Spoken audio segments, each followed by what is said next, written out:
live from the CBS7 YouTube. I'm Lauren Munt, and we start tonight with some developing news out of Midland.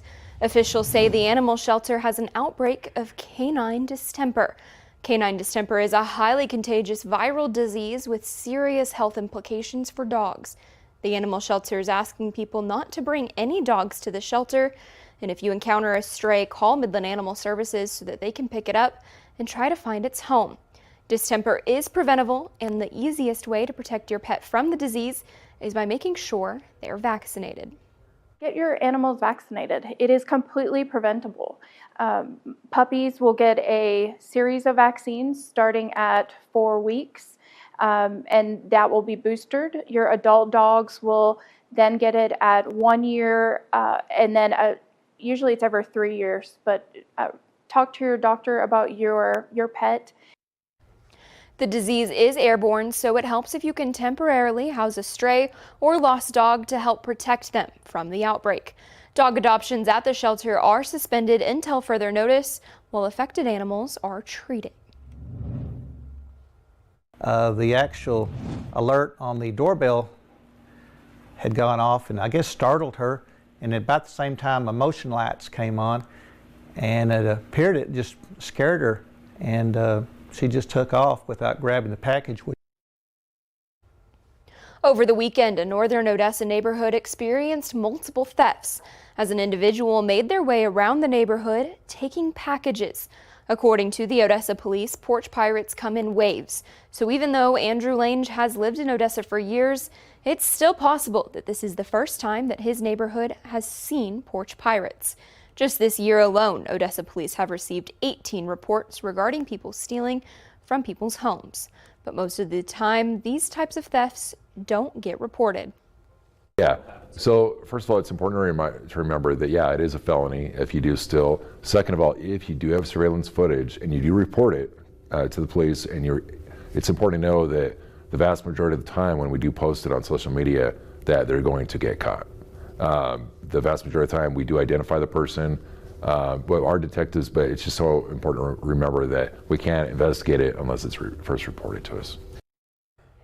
Officer LeSueur also suggests that if you know you have a package coming and you'll not be home, whether you're at work or away, let a neighbor know so that they can get it for you and get a Ring-style doorbell. And this afternoon, U.S. Senator Ted Cruz was thanked by several West Texas leaders for his work on the I-27 Numbering Act. The bipartisan piece of legislation designates the route and name of Interstate 27, a portion of which will come through Midland and Odessa. It's a part of the Ports to Plains corridor, a plan that has been talked about for decades. Interstate 27 is set to improve the movement, food, fiber, and fuel from the United States' southern border to as far as its northern border. I think what has really worked well for both I-14 and for I-27 is we have seen consensus, we've seen unanimity. For I-27, we had the Texas Department of Transportation, and we also had the New Mexico Department of Transportation. One Republican, one Democrat, both leaning in, weighing in support of the legislation. Now, this act doesn't involve any funding or specific projects, so going forward, local and state leaders will have to collaborate in order to push the project forward. And an update on a story we first told you about in January. The Field's Edge has compiled numbers from the Midland County's Point-in-Time survey. A number of nonprofits in Midland hosted a fair to help conduct the survey and found that the statistics for people experiencing homelessness have increased. In 2023, the number of unsheltered people was 76, and in 2024, that count rose to 138. The number of sheltered people rose from 179 in 2023 to 203 in 2024. In all, there was 55% increase in unhoused people in Midland from 2023 to 2024. And according to the Field's Edge, the rise in numbers could be in part because of an increase in volunteers and agencies that are surveying Midland County. And the count could be even higher, as the pit count only lasts 1 day, and it doesn't account for individuals who may have inadequate or temporary housing situations. Now for a story that's all new here at 9 o'clock, the Odessa City Council had a work session this afternoon. And one of the items was the discussion of demolishing a building and a new parking garage behind the Odessa Police Department. The discussion was to approve a request for qualifications to retain a consultant that will prepare plans for the new structure. CBS 7's Noe Ortega was at the work section and has more details on what this means. Noe.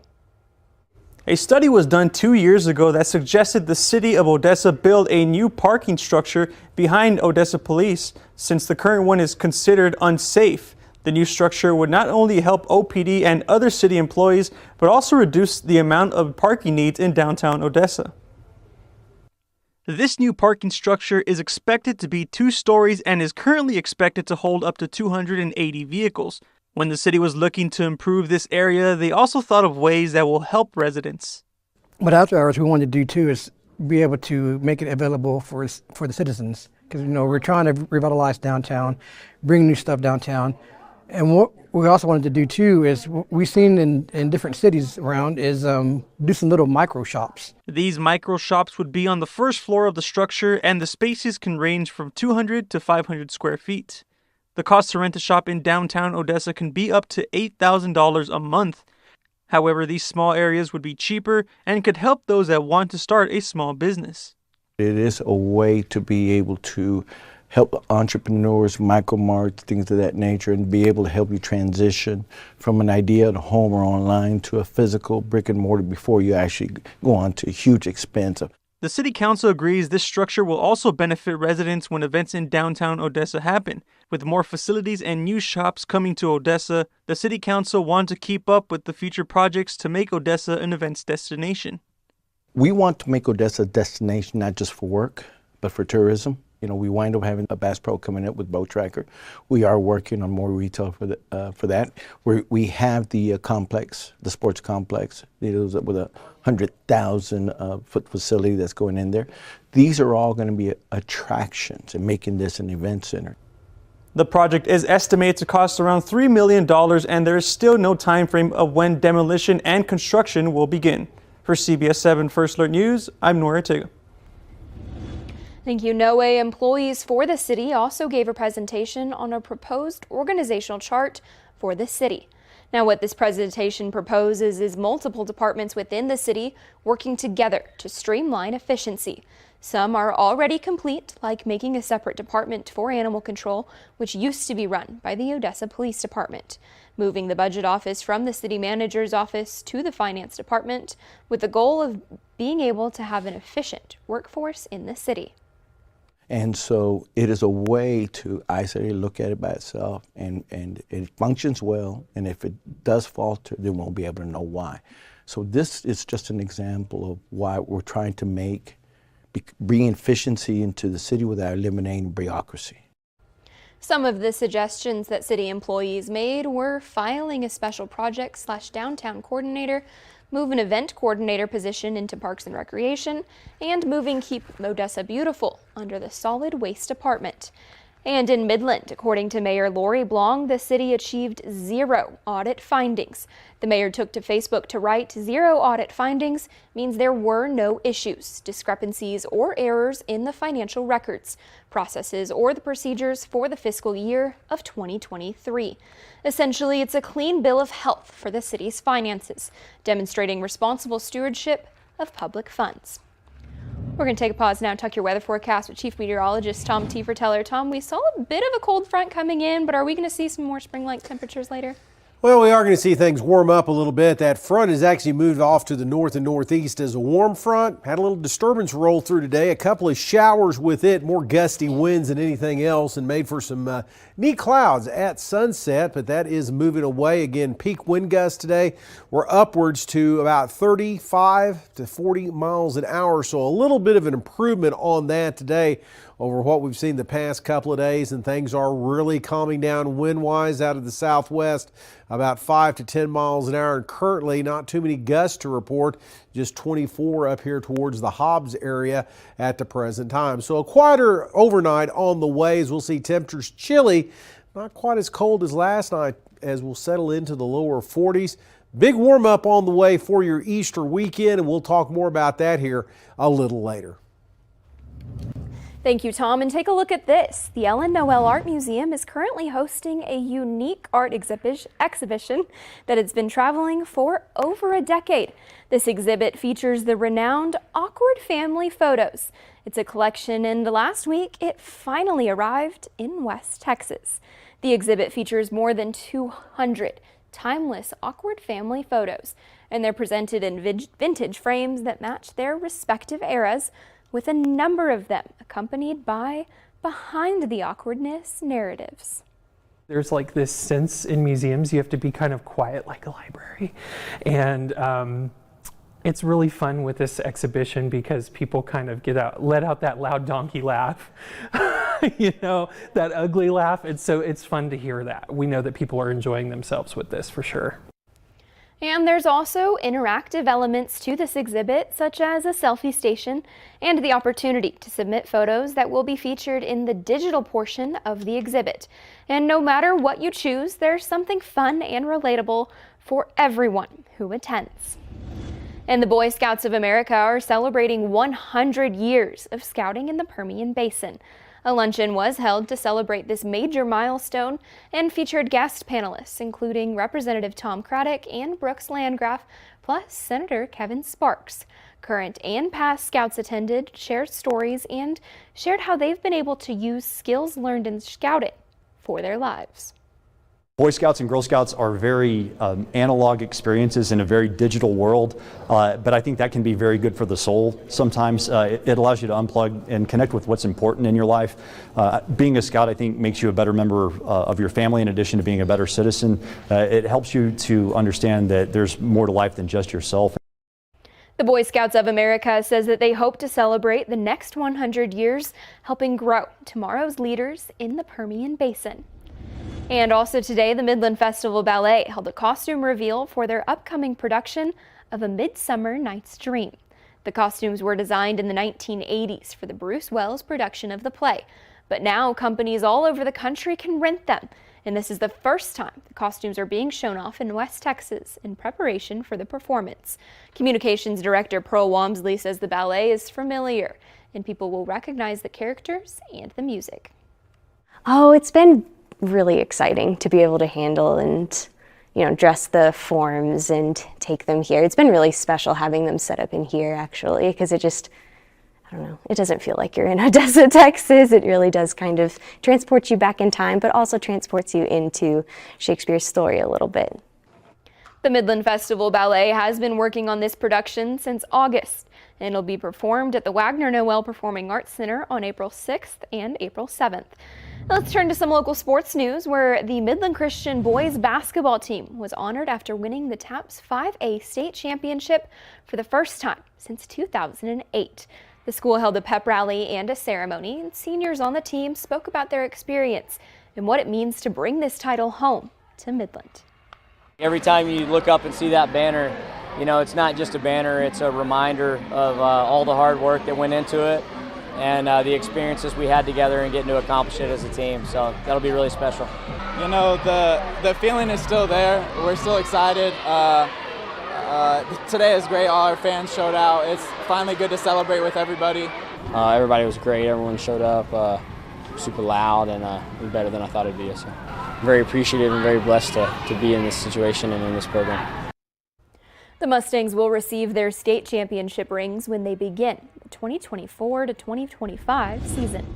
And speaking of basketball, the Odessa College Wranglers advanced to the Elite Eight after defeating Vincennes earlier today, 58-56. The Wranglers will face Indian Hills tomorrow at 5 o'clock. Be sure to stick with CBS7 for updates on that game. And still ahead, are you needing tomorrow's meal plans? Well, we've got you covered right after this break.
Do you have plans for lunch or dinner tomorrow? Well, you do now. Take the day off and go to Jersey Mike's while also supporting a local cause. 100% of the proceeds made at Jersey Mike's in Midland and Odessa will go to the Midland and Odessa Meals on Wheels programs. It's just vital that the community gets involved. Many companies and organizations, if you have a meeting tomorrow or want to show staff appreciation, you can call into Jersey Mike's, order your subs for your business or your organization, and just remember that 100% of those proceeds will benefit Meals on Wheels. All the money raised will go to the Midland or Odessa Meals on Wheels programs. Well, we are going to be looking at a little less wind in the forecast as temperatures start to warm up. We'll talk more about that. Get you ready for your Easter weekend coming up next.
Now, from the CBS7 First Alert Weather Center, here's Chief Meteorologist Tom Tiefertiller. Well, taking a look at the radar at the present time, things are starting to wind down in the way of those showers we had. Not a lot of rain out of it. Again, just too dry here at ground level for a lot of that rain to reach the ground, but some gusty winds upwards of 30 to 40 miles an hour seen with some of those showers. But again, that disturbance is moving away. Here's Odessa right now. We're seeing the winds under the partly cloudy to mostly clear skies. Very light out there. Not too many gusts to deal with at the present time. Now taking a look at the weather makers. Again, we had this little wrinkle right here, this little disturbance move around the base of this trough that's finally starting to move away. We're going to get on the backside of everything and look at this ridge of high pressure build into the area with its sinking air, warming, and drier conditions, but we're going to keep some of the breeze around in our forecast. Again, there's that little disturbance rolling across. Leading edge of it is that what was once a cold front, now moving back to the north and east as a warm front. So that's why we're not going to get as chilly tonight across the area, as this little trough's going to move through tomorrow, and that's going to keep the wind stirred up a little bit. Futurecast wind showing us that. I think things will calm down overnight tonight, but then tomorrow in the morning hours start to pick up this west wind, strongest west of the Pecos River, but it is going to be sustained upward around 20 to 25 miles an hour, some gusts up to 30 to 35 miles an hour for tomorrow afternoon before we finally start to get a little bit of a break as we move in towards Thursday. So again, not as chilly tonight, but still down there. Bundle up as we'll see temperatures in the lower 40s to the upper 30s around Andrews, 36 in Hobbs, also 30s in the higher elevations of West Texas. And then tomorrow, those west winds will really kick in and it will be rather gusty at times out there. So we will see some elevated fire danger concerns, but overall not too bad a day with temperatures again approaching 70 degrees by tomorrow afternoon. And this is just the start of things. The rest of the week we'll see those temperatures warm up even more. 80s by Good Friday. And then for the Easter weekend, flirting with 90 degrees, some breeze in the forecast. Looks like a lot of it holding off until that front rolls through on Monday, and we'll see some cooler temperatures with it. So keep the breeze and the heat in mind for your Easter egg hunts coming up on Sunday.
Six people are now presumed dead following the catastrophic bridge collapse in Baltimore that happened early Tuesday morning when a cargo ship slammed into the Francis Scott Key Bridge, tearing down its center span.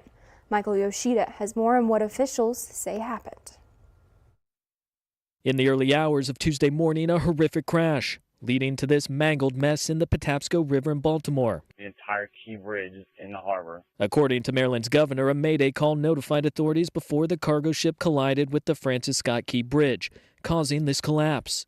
Witnesses describing what they heard. Sounded like a gunshot. Authorities say 8 people were on the bridge when it collapsed. 2 of them were saved from the water. This is an excruciating day for several families. No one on board the 984-foot vessel was hurt, but officials say the crew on the dolly notified authorities that the ship had lost power moments before slamming into the bridge. The National Transportation Safety Board now leading the investigation to figure out how this could have happened. Part of our investigation will be how was this bridge constructed?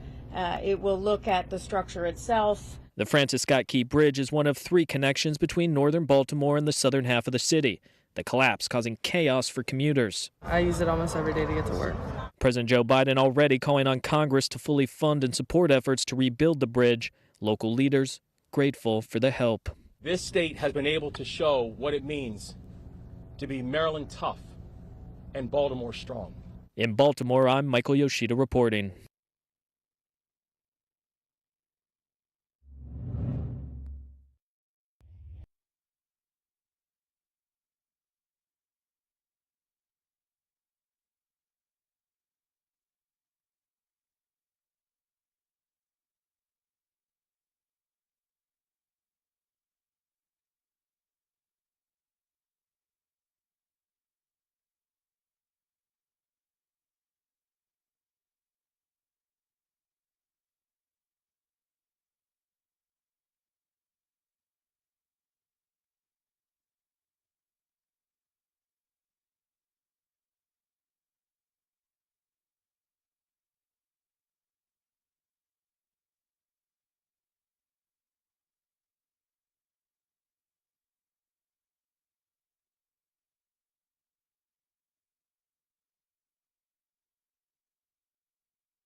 All right, Tom, before we go, as a former Rebel Choir alumni, I need to take a second and brag on these students here. Today, the choirs at Legacy High School competed in the annual UIL concert and sight reading evaluation. It was held in Andrews, Texas. The varsity treble choir and varsity mixed choirs both received a sweepstakes rating. Varsity tenor bass choir received an excellent reading, and the LSFHS, I'm struggling today, non-varsity treble choir received an excellent rating in their concert performance and an average rating in sight reading. Now, I was a part of this magnificent program, and it continues to be magnificent. Congratulations to them. Congratulations. Thanks for joining us for CBS 7 News at 9 on the CW. We've got more news coming up.